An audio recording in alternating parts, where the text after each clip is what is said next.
केरल सरकार एक नियम बनाती है जिसके तहत लैंड रिफॉर्म किया जाता है। लैंड रिफॉर्म के तहत यह डिसाइड किया जाता है कि बड़ी जमीनें ज्यादा लोग न रख पाए, क्योंकि अंग्रेज जब थे तो जमींदारी प्रथा को बढ़ावा दिए थे, क्योंकि जमींदारी प्रथा के बाद अंग्रेजों को टैक्स वसूलना बड़ा इजी हो जाता था, बड़े बड़े जमींदार बना देते थे और एक ही बार टैक्स ले लेते थे। लेकिन जब देश आजाद हुआ तो ये जमींदारी प्रथा बहुत गड़बड़ हो गई, तो केरल सरकार ने क्या किया था, लैंड रिफॉर्म एक्ट लाया था, जिसके तहत बड़े आकार के जमीनों पर सरकार कुछ नियम लगाई थी, जिसमें एक मठ था, जो पूजा पाठ का मठ नहीं होता वहां पे, उसकी बहुत बड़ी जमीन थी, ज्यादा कई एकड़ की जमीन थी, कई सौ एकड़ की जमीन। तो उस पर केरल सरकार ने कहा कि अब ये सरकारी हो जाएगा। क्या हो जाएगा? सरकारी हो जाएगी। अब उस मठ के जो मतलब मुख्य जो मठाधीश जो चेयरमैन हो जाते हैं केशवानंद भारती थे। अब उन्होंने चैलेंज कर दिया इसको, कहां पर? सुप्रीम कोर्ट में। और चैलेंज किया गया सुप्रीम कोर्ट में, तो गोलकनाथ में कितने थे? गोलकनाथ में अब आए केशवानंद। कौन सा? केशवानंद। केशवानंद में 13 जज बैठे। हमेशा जज ऑड नंबर में रखे जाते ताकि फैसला सुनाने में इजी रहे। अगर मान के चल 14 रखेगा तो 7 को कहेगा हाँ, 7 को कहेगा ना, फिर जब बवाले हो जाएगा। तो 13 जज रखा गया। कितने जज रखे गए? 13 जज। और 13 जज रखा गया, इसमें सुनवाई हुई। केशवानंद भारती का कहना था कि हमारा कई सौ एकड़ का जगह है, वहां से हमें कुछ खेती भी मिलती है, कुछ वहां मेला वाला भी लगे, जो मतलब जो भी उससे हमारा धार्मिक प्रबंधन करते हैं। आपको हम बहुत पहले पढ़ा दिए थे, आर्टिकल 25 कहता है व्यक्तिगत धार्मिक स्वतंत्रता, और 26 कहता है सामूहिक, मतलब उसमें मैनेजमेंट भी आ जाता है सामूहिक रूप से। तो केशवानंद भारती ये मुकदमा आर्टिकल 25 लेके नहीं पहुंचे थे, 26 लेके पहुंचे थे कि हमें इसके मैनेज करने का अधिकार है। अब इसमें भीषण बवाल हो गया। आधे जज कह रहे हैं कि नहीं केरल सही कह रहा है, और आधे जज का कहना था कि केरल गलत कर रहा है। अब ये पूरा भयंकर बवाल हुआ। यहां पर लगभग 2.5 महीना कंटिन्यू इसकी बहस चली थी, मतलब डेली सुनवाई होते था, हियरिंग करते करते। अब देखिए बाबरी मस्जिद का मामला हमेशा एकदम कहा गया कि नहीं निपटाना ही निपटाना है, डेली हियरिंग करने लगा था। वैसे सुप्रीम कोर्ट में जबरदस्त बहस चली थी इस पे। इसमें केशवानंद भारती हार गए थे, सरकार के पक्ष में फैसला आ गया था। तो और कहा गया कि सरकार संशोधन कर सकती है। संसद क्या कर सकती है? संसद क्या कर सकती है? मूल अधिकार में संशोधन कर सकती है, मूल अधिकार में संशोधन फाइनली कर सकती है। और ये इतना जबर फैसला खतरनाक था। आप ऐसे सोचिए 13 में से 7 और 6 से फैसला आया कि 7 जज कह रहे थे सब कर सकती है और 6 कह रहा कि नहीं कर सकती। यानी केशवानंद भारती भले केस हार गए, लेकिन उनका जो ये जजमेंट बना ये बहुत महत्वपूर्ण बना।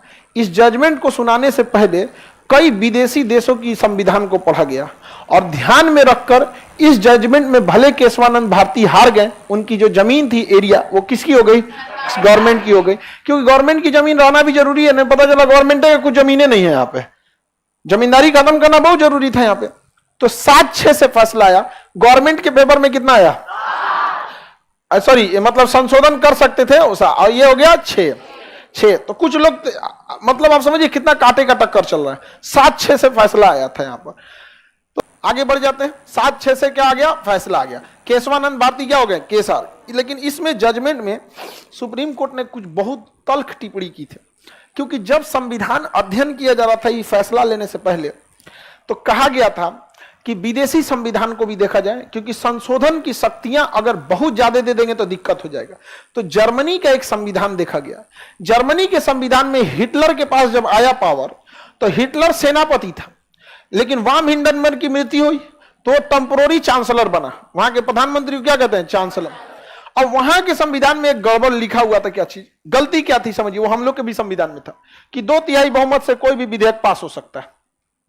2/3 बहुमत से कोई विधेयक पास हो जाए। हमारे यहां भी है 2/3 बहुमत से ज्यादातर विधेयक पास हो जाते हैं, नहीं तो आधे से अधिक राज्यों की अनुमति ले ली।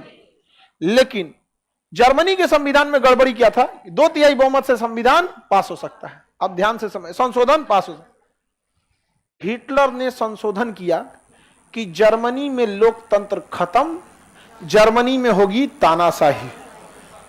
अब सुप्रीम कोर्ट में लोग लेके गए मामला को चैलेंज करने, तो न्याय तो अंधा होता है, कानून अंधा होता है।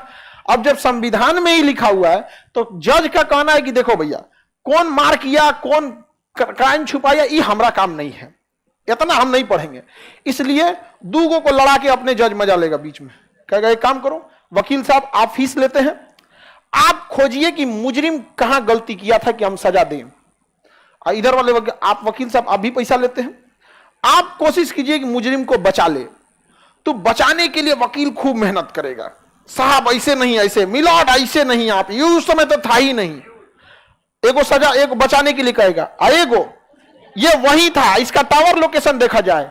जज साहब खूब खुश होते हैं, और ससुरा टावरों खोज के लाया है।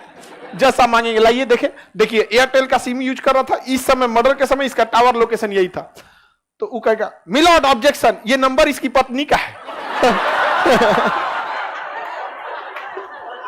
समझ आ गया कि नहीं आ गया? तो जज को कोई काम ही नहीं है, जज का कोई खास दिमाग नहीं, ऊपर टुकुर टुकुर देखना, अच्छा अच्छा लड़ बाबू लड़ लड़ लड़ तगड़ा लड़ यहाँ पे। समझ में आ गया कि नहीं आ गया?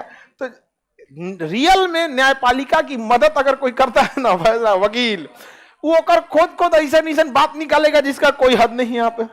आई दूसरा, अब मान के चलिए एगो जमीन कोई लिखा गया, ठीक है, तो कोई जमीन लिख दिया आपने छोटका लड़का के नाम पे, तो एगो वकील रहेगा नहीं ये जमीन छोटका लड़का के नाम पे लिखा गया था, मिलॉर्ड इनकी संपत्ति थी, इन्होंने लिख दिया तो क्या गलत किया। अब एक और वकील आएगा, मिलॉर्ड जिस दिन इनकी जमीन लिखी गई थी उससे 2 महीना पहले इनका इलाज चल रहा था दिमाग का, दिमागी हालत ठीक नहीं थी। ले जज साहब का तरीका ये भी बात है क्या? जज कहेंगे अरे यार ये कैसे, अच्छा ले आओ मेडिकल रिपोर्ट, ले आओ मेडिकल रिपोर्ट। देखिए 1996 में इसका यहां डॉक्टर के पास इलाज चल रहा था, डॉक्टर ने इनको दिया था कि आप डिप्रेशन में चल रहे हैं, या तो जमीन तो गड़बड़ हो गया है। तो जज साहब का सारा काम को निपटा देते हैं वकील, वरना जज पागल हो जाए उतना फाइल पढ़ने बैठे तो यहाँ पर। इसलिए जज के पास कुछ भी कहिएगा ना तुरंत पेशकार होता है, एक तो तुरंत वहां पे दे देगा, देखे देखे देखे कौन सी है यहाँ पे सबूत, तो देखिए ये देखिए एकदम सीसीटीवी फुटेज यही मारिए रहा है, देखेंगे यहाँ पे। और ये तरीका तले ओ कहेगा ऑब्जेक्शन मिलॉर्ड ये एडिटेड है, अरे एडिटेड है, सरकारी कंपनी को बुलाया जाएगा, ये तुम जांच कर तो ये एडिटेड तो नहीं है। अब अगर एडिट किए जाइएगा ना तो जांच में पता चल जाता है कि एडिट किया गया, वो जांच रिपोर्ट आएगी तो कहा अगली तारीख को, इसकी अगली सुनवाई 20 जुलाई को होगी, 20 जुलाई को हियरिंग की जाएगी, और वहां जज अपने लिख देता है कि 20 जुलाई को कौन सी देखेगा, प्रूफ ऑफ वीडियो। अब 20 तारीख को जब आइएगा ना पता चला ये जज का ट्रांसफर हो गया, दूसरा जज आया, अच्छा 20 तारीख को क्या होगा जी, प्रूफ ऑफ वीडियो, वीडियो कौन प्रूफ था, तो जज का हाँ सर पहलका वाले जज साहब थे ना उनको हम सीसीटीवी दिखाते हैं, वो कह रहा था फर्जी, हम कह रहे ओरिजिनल है, लारे वीडियो हो गया देख लिया, हाँ निपटा दिया गया। ऐसा सिस्टम बनाया गया ना कि जज आए जाए, प्रमोशन हो, ट्रांसफर हो, रिटायर हो, कोई बहस नहीं। तो न्यायपालिका चलती है वकीलों पे, इसलिए कोर्ट देखिएगा वकीलों को ज्यादा टॉर्चर नहीं करता है, जज साहब का आधा काम आसान कर देते हैं, मना दोनों एक वक्त के कहा सबकी जा वकील साहब, हाँ वकील साहब मिल जाते हैं, साहब आप ही फैसला सुनाइए। अब जज साहब को पूरा पन्ना पढ़ना पड़ेगा, पढ़ रहे हैं। जज साहब को तो पर्सनल कोई फीस मिलती नहीं है, वो तो सैलरी मिलती है उनको, लेकिन वकील को पर्सनल फीस, कोई बढ़िया आदमी मिलेगा आज केस जीता दो इतना पैसा दे देंगे, समझ आ गया कि नहीं? तो सोच रहा हिटलर देखे क्या कांड किया था, संशोधन करके वह बदल दिया। केशवानंद भारती में कहा गया कि सरकार मूल अधिकार में संशोधन कर सकती है और चाहे जहां भी संशोधन कर सकती है, लेकिन संविधान का जो मूल ढांचा था वो नहीं बदलना चाहिए। हमारा मूल ढांचा कहता है कि हम लोग लोकतंत्र में रहते हैं, हमारा मूल ढांचा कहता है कि हमारी न्यायपालिका स्वतंत्र है, हमारा मूल ढांचा कहता है कि हम जाति धर्म से ऊपर उठ चुके हैं, ना हम किसी जाति को वैल्यू देंगे ना किसी धर्म को देंगे, हम पंथ निरपेक्ष हैं। अब सरकार संशोधन लेके जाएगी, एक काम कीजिए लोकतंत्र की जगह राजतंत्र कर दीजिए, सुप्रीम कोर्ट कह देगा ये केशवानंद भारती मामले में मूल ढांचा का सिद्धांत दिया गया, आप संशोधन कहीं भी कर सकते हैं, ढांचा नहीं बदलना चाहिए। अब इसी में मोदी जी आए थे, न्यायिक नियुक्ति आयोग लेके पास करा दिए, पास हो गया, राष्ट्रपति भी क्या कर दिए साइन कर। हालांकि न्यायिक नियुक्ति मनमोहन सिंह के समय से ही चल रहा था, तो जीएसटी भी तो उन्हीं के समय से चल रहा था, आए ये पास करा दिए यहाँ पे, तो संशोधन करा दिए, संशोधन हो गया, तब तक मामला गया कहां पे, सुप्रीम कोर्ट का। अरे भाई साहब ये क्या कर दिया आप, संशोधन करके हिटलर वाला काम, कि माने जजों की नियुक्ति आप ही कीजिएगा, लाइए इधर लाइए, यहाँ पे सहिहार के एकदम निपटा दिया गया। जज साहब लिखे कि ये जब पूरा फैसला लिखा जाता है ना कि जब मूल संविधान बनाया जा रहा था तो भीमराव अंबेडकर ने इस पे ये टिप्पणियां की थी कि न्यायपालिका स्वतंत्र रहेगा, अर्थात मूल ढांचा यह कहता है कि संविधान निर्माताओं का मुख्य उद्देश्य क्या था, मूल ढांचा को सुरक्षित रखना। और केस उसके बाद नीचे लिखेंगे जज अपने फैसला में, केशवानंद विवाद में 7-6 के फैसले से यह अधिकार दिया गया था कि संसद कभी भी मूल ढांचा में परिवर्तन नहीं करेगी, अर्थात आपके द्वारा पारित किया गया यह विधेयक न्यायिक नियुक्ति आयोग न्यायालय की स्वतंत्रता पे हस्तक्षेप करता है, अतः इस विधेयक को रद्द किया जाता है। चीफ जस्टिस ऑफ इंडिया धड़ाम निपट गया निपट गए कि नहीं निपट गए? तो बताइए, केशवानंद भारती हार गए केस, केशवानंद भारती हार गए केस, लेकिन जब जब यह देश जिंदा रहेगा जो लड़का पॉलिटी पढ़ेगा वो केशवानंद भारती का केस पढ़ेगा। और यही वह केस था जिसमें वो हारने गए। इस केस में केशवानंद भारती हार गए थे लेकिन देश जीत गया था। यही वो डिसीजन था जिसमें कहा गया था मनमाना संशोधन होने नहीं देंगे, तुम जीत कर भी रो पड़ोगे कुछ इस कदर तुमसे हारेंगे हम। यही बात था किसका? केशवानंद भारती का। आज कोई सरकार आ जाए कुछ भी कर दे लेकिन मूल ढांचा रहेगा। अंबेडकर साहब का जो मूल ढांचा था, संविधान निर्माताओं का जो मूल ढांचा था जिसलिए हमें आजादी मिली थी, वो हमसे कोई नहीं छीन सकता है। समझ में आ गया कि नहीं आ गया? तो केशवानंद भारती जीते थे नहीं, लेकिन देश जीत गया था यहां पर। इसलिए जब जब आप हैं, आने वाले समय में आपके बाल बच्चे आएंगे पढ़ने तो उनको भी पढ़ाएंगे कि तुम्हारे पापा को और तुम्हारी मम्मी को हम ये पढ़ाए थे केशवानंद भारती, अब तुमको भी पढ़ा रहे हैं। तो तुम लोग से जाके पूछेगा पापा पापा मम्मी मम्मी सर ऐसा पढ़ाए थे, तो आप लोग को याद आएगा? समझ में आ गया कि नहीं? याद तो बहुत आएगा जब आप लोग अपनी दुनिया में सफल हो जाएंगे तब। समझ में आ गया कि नहीं? चलिए, तो केशवानंद समझ में आ गया कि नहीं आ गया?